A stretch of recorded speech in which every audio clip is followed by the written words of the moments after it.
Avant, je vivais dans une angoisse permanente. Ma gorge se nouait, mes paumes devenaient moites, mes yeux s'emplissaient de larmes, et mon cœur se mettait à battre aussi vite que celui d'un colibri, et ce sans crier gare. En fait, c'était de moi dont j'avais peur. J'avais peur de ma propre imprévisibilité. Et, ne me connaissant que trop bien, j'avais également peur de ma propre prévisibilité.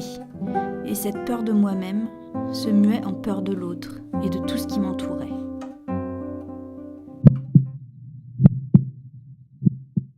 J'ai peur de moi.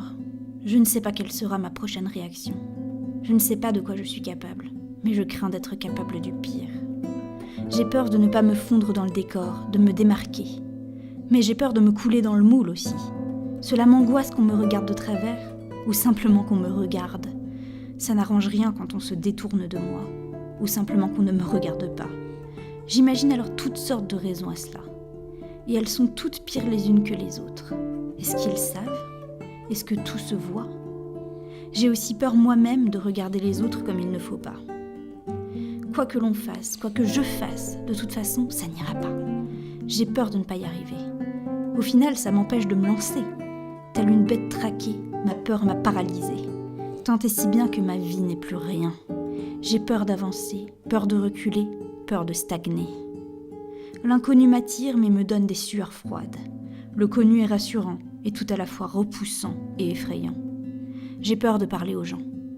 J'ai peur d'aimer et peur qu'on ne m'aime pas. J'aime tellement, j'aime trop.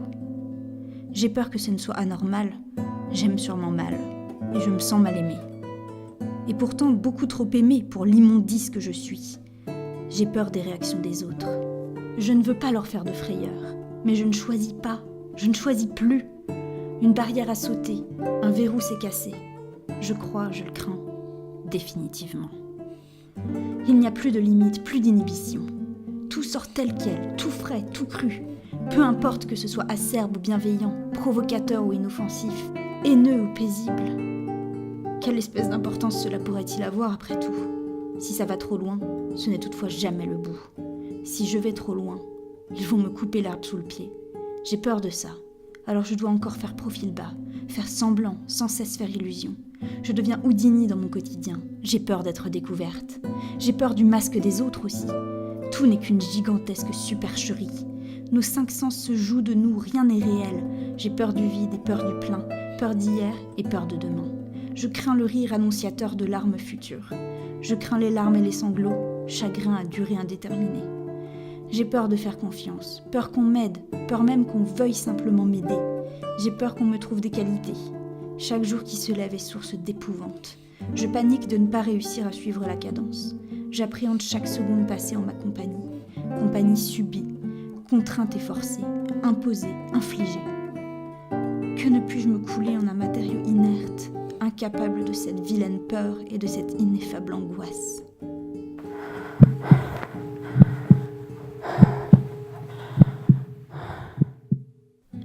À présent, je suis plus stable.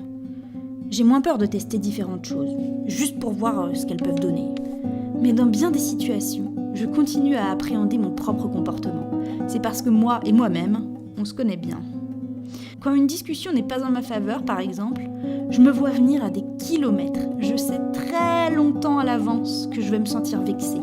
À tel point que c'est presque comme si j'avais consciemment décidé que j'allais être vexée. Et le résultat est presque toujours celui attendu. Je suis vexée. C'est très difficile de lutter contre soi-même.